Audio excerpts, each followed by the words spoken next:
Welcome back to SAFC Live. Delighted to tell you that Sunderland have won down at the Bet365 by a 1-0, thanks to Ross Stewart. And Danny, it was a good game, actually, wasn't it? Yeah. Two sides competing, got a bit physical at times as well. Sunderland picking up a few yellow cards.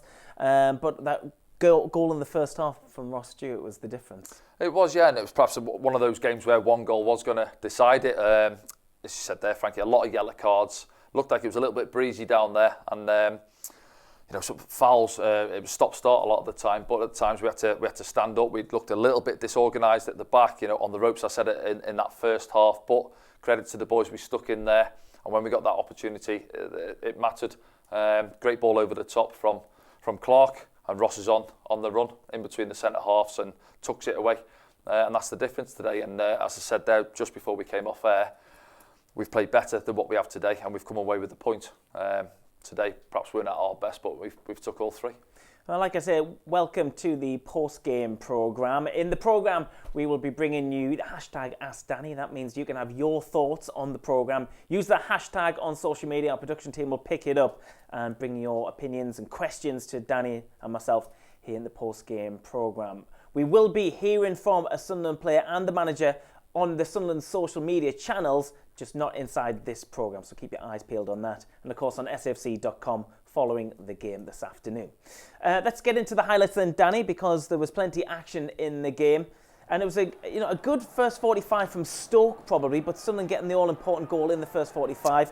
Jacob Brown going close on that occasion. Yeah, arguably their best effort, wasn't it? And I've said there, it was a ball in between our centre-halves, and that was the story of the game, really, trying to get those balls in behind, outside centre-half and the one in the middle, and they do on that occasion. Great touch from Brown, brings it down. Pato was on the front foot coming to pick that up, I think, then he's backpedaling, does well, gets a good spring in, tips it over the top.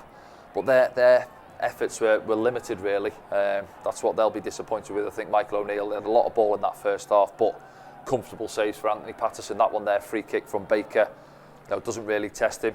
And at the other end now, there's Sims there, and as we said there, it's pretty similar to what we're going to see for our goal. In the end, that it was, yeah, and that's what you want to see when you got your two forwards up there against three centre halves. How are you going to get the better of them, pulling in between them, dragging them about who's going to deal with them? And there you see Jagielka trying to get back at Sims. Angle is against Sims there, can't go across the keeper, tries to beat him at his near post, but he can't. And then we had a little spell for a few minutes where I thought, right, we've settled down now, because we said it there, we weren't at our best, we were sloppy and loose on the ball at times. But there's a couple of corners coming in. I don't think their keeper was great all afternoon, to be honest. He was flapping at a lot of stuff. His handling for the goal wasn't great. His decision making at times wasn't the best, but we stuck in there.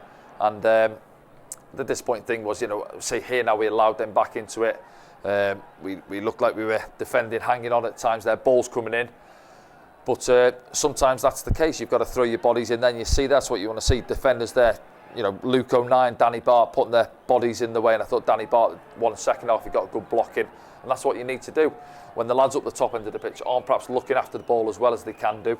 And the ball's coming back. You've got to be big, you've got to be strong, you've got to be organised, and that's what we were today at the back at times. There's this one from Baker now. He decides to go the other way, trying to catch Pato out at his near post, but you see it from the other angle. It's 3-4 yards past that post, and Anthony Patterson's not interested in that one. And here's the goal now. It's Jack Clark on this left-hand side. We didn't see much of him going forward in that first half, but what he did do there showed great composure. Didn't panic when he receives the ball there. Nobody comes to press him. He just drops it over the top for Ross, who's on the run in between the centre-half and the outside wing-back. And you see it's a casual celebration from Ross, but no, goes across the goalkeeper. As you want to, he could parry it behind for the corner if you don't get the strike away as well as you'd have liked, but Ross doesn't catch it that well. It's not in the corner. And you could say one of the defenders could have put their foot across it as well. Maybe let's have a look back the now. Inside look. Yeah, they're getting back. Yeah, maybe have a slide. It was like the QPR one last week for Sims. I thought the defender could have slid there, but he doesn't. But it's pretty much down the middle of the goal, isn't it? I wouldn't say it's flying in that top corner, is it? But he catches it okay, Ross, and disappointing from their point of view. The keeper's going to look back at that and won't be happy. But second half, I thought we come back well. That one there, you see what Sims trying to do. He's trying to reverse it, chops it through the defender's legs, who's come to press him, just past the post. I think the keeper's beat if it's on target. Corey there with a little pot shot coming Tries back one out. Of them every week. We've seen, he gets his one a week in, doesn't he, Corey? I'm sure he'll get one before the end of the season, but why not take it on? He catches it quite well. just pops up before the goalie, helps it behind for the corner. That one there, I think that's a big opportunity for Elliott. You'd fancy him coming back to him. What's he, about 16 yards out? You see, they switch off in the middle there, and as he's running onto it, opens himself up, doesn't he? Opens himself, just slices it off the toe, really, past that far post. And this one here, this is actually a big chance for them. Dwight Gale just coming off the bench. Is that a better chance than the Brown chance in the first half? I think it is, yeah. Brown's is a half chance. You see there, it's off the back of Danny Bart. Bailey Wright comes across, doesn't get contact on the ball, and there he's just trying to pop it into that top corner. So he'll look back at that, Dwight Gale, and you know he's shown the quality at championship level throughout his career, and he'll be disappointed he's not put that away.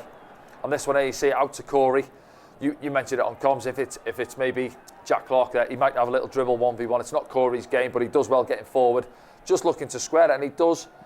And whether it's Sims or not, I'm not sure. He doesn't really appeal for a penalty. You know, Jagielka's on the lunge there, but I don't think it is a penalty. And Stewart getting in and between this one the for keeper. Ross. Yeah, he's unlucky there. Just gets away, and by the time he gets to it, now the defender's back on the line, keeper's there, and you can see what he's looking to do. Just try and bend it into that far corner, into that side netting, goes past the post, but. You know, a great day for us. You see it again now from this angle. But no, I think Ross again works his shift, doesn't he? Ross deserved his goal. I thought his hold-up play was good at times, and he'll be delighted getting back on the bus, as will the rest of the boys going down at Stoke. You know it's not going to be easy. Yes, they're under a little bit of pressure because they're, from their point of view, underperforming, not getting the results they're after. Only that one win so far from the first 5 games, I think. So pressure on Michael O'Neill and his team. But from our point of view, delighted. 3 points on the board. Not sure where we're at the table. Maybe back up into that top 6. But it's early days to look at the table yet. Yeah, we'll not look at the table, but we'll look at the latest scores if we can for in and around the Sky Bet Championship, and then we'll get into your views on #AskDanny. So these are the final scores. Birmingham 0, Wigan Athletic 1, Burnley 3, Blackpool 3, Coventry and Huddersfield was postponed. Preston 0-0 with Watford. That's another 0-0 for Preston. Queen's Park Rangers 1, Rotherham 1, Reading 1, Middlesbrough 0, Sheffield United 3, Blackburn 0. A couple of big defeats for Blackburn in the week. Top of the league as well. Swansea 0, Luton 2, and all the goals down at West Brom. West Brom 5, Hull City 2. Finally a win down there for Steve Bruce. Yeah.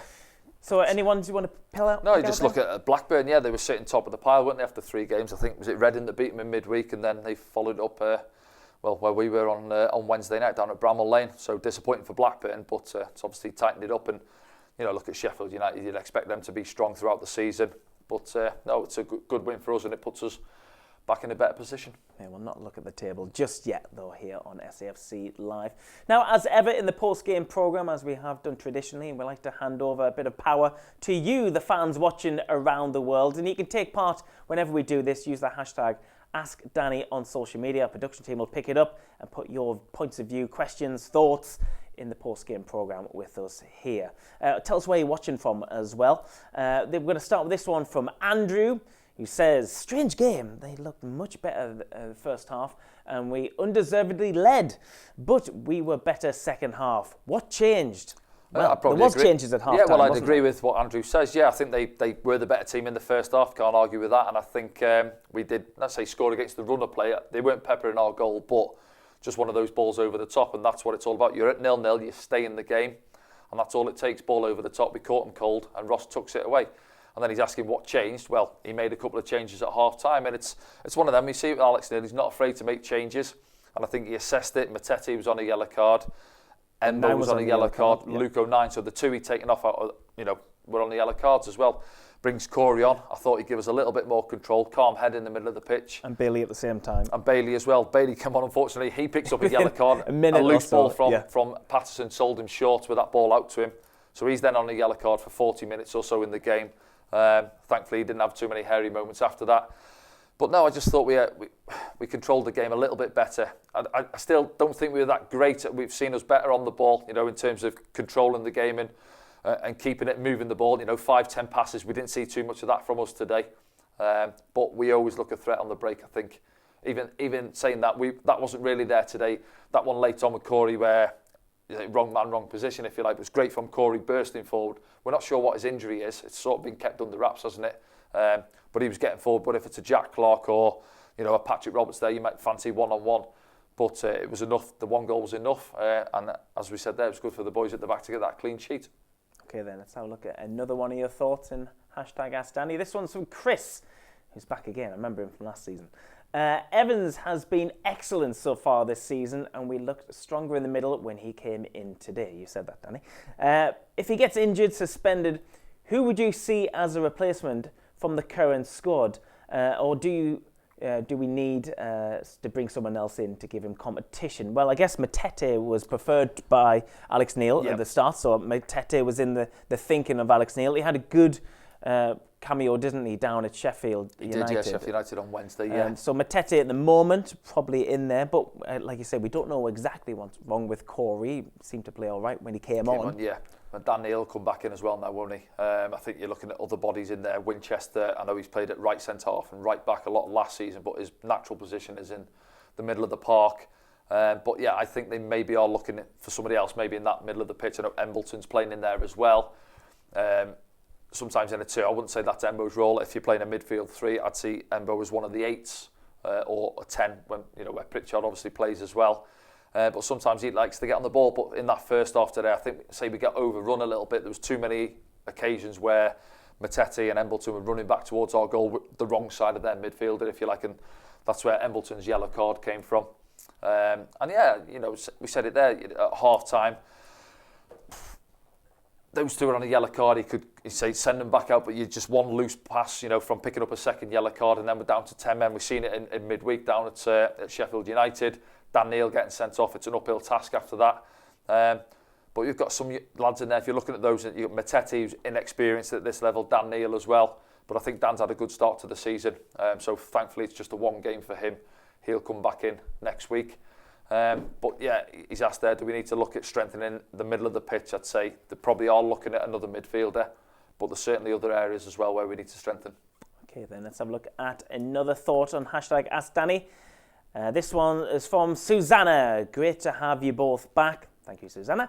Hope you had a wonderful holiday. It seems like the refs are passing out yellow cards like candy lately. What's your thoughts? Watching in Portland, Oregon with friends. My parents are watching from California. Hi, Mum. Well, thanks for watching in, Susanna and family from around the world. What did you make of the referee this afternoon? Sunderland picked up 6 yellows to Stoke City's 1. That was Liam Delap, the only card. Looking back at obviously the yellows, I don't think, try and go off the top of my head, Luke O'Nien's was the yellow card, Matete's was, Embleton's was, Bailey Wright's for me wasn't. The lads, you said it there, he's going away from goal, he gets a short pass. The ball was actually out of play by the time he got it. It's a free kick, I wouldn't argue it's a free kick, but it seems to be this day and age where you can't make a foul without, going in the book. But then Liam Delap's was interesting because he got booked for a late one on Dennis Sirkin, which he left a little bit on him. And then Lyndon Gooch coming back, a little bit frustrated, I think, Delap's second half. Didn't get as much service as he would have liked. He looks a handful, by the way, for a young lad, 19, puts himself about. I think he's been in and around Man City's squad, hasn't he, for some of their sort of cup competitions. Yeah.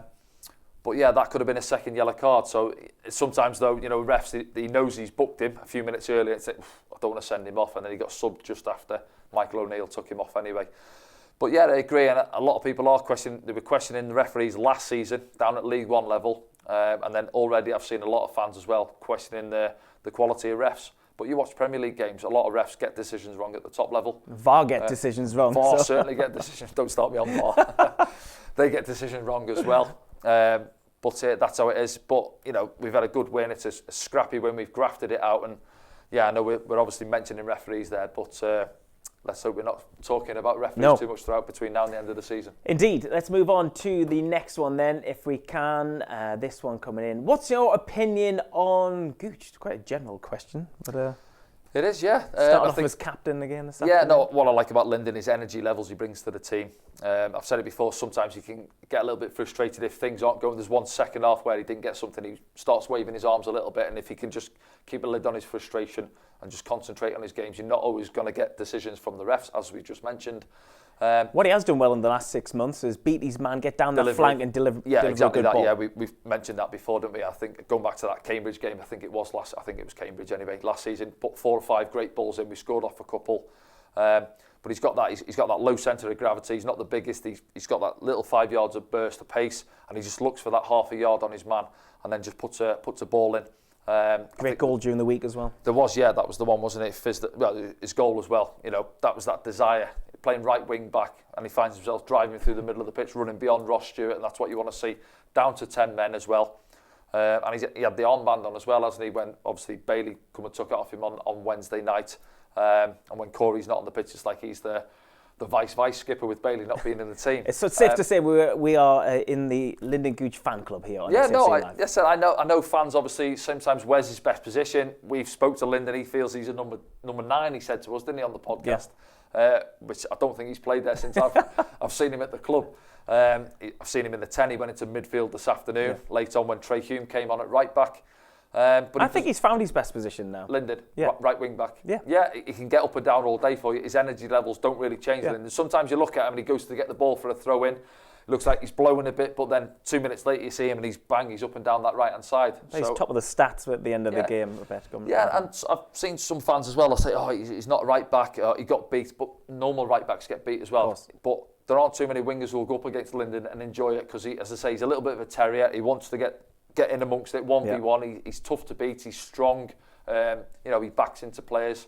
And he knows what it means to the club. He's been here for years now, hasn't he? He's played at 3 levels for us. Yeah.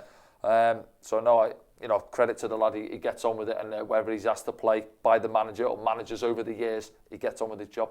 We love Lyndon Gooch. All right, last one then here on #AskDanny from DB Transport. Free advertising for them. Are you happy with the start we've made to the season, Danny? Yeah, I'd say delighted. Really, we weren't sure how you're going to go. You never are when you come up as a promoted team. Chopping and changing. We've still got a good core, obviously, of the lads that were here last season. And we're adding 1 or 2 into that. Obviously, Dan Ballard coming in, we've lost him. Corey, and there's suspensions and there's chopping and changing. Could be a big week for Sunderland, this, couldn't it? Could be, yeah, massive. Yeah, disappointment in the week, but not disappointing in terms of the performance. We mentioned it before the game. There's ways to lose the game. If you turn up and you're not at it and you're sluggish and you give cheap goals away, then that's disappointing. But in the week, just like the way the lads got about it, Dan got sent off, we concede, and the shoulders could have gone down, but credit to the boys, they stuck in there at a tough place to go against the team who you'd fancy to be up there this season. And then we got that consolation goal really, second half, 2-0 down after 2 minutes of the second half, and you think this could be a long night now, but credit to the boys, we got that goal back, and then we stuck in there. Yes, they had a bit of possession and opportunities late on, but I think the boys would have got on the bus after that and thinking, do you know what, lads? Well done, because that was a tough place to come tonight with 10 men for a long 60-odd minutes of that game. And I think you can see the lads who haven't played at this level are showing that they're capable of it, and we'll still add to that, I think, over the next week or 2. Bodies will come into the building.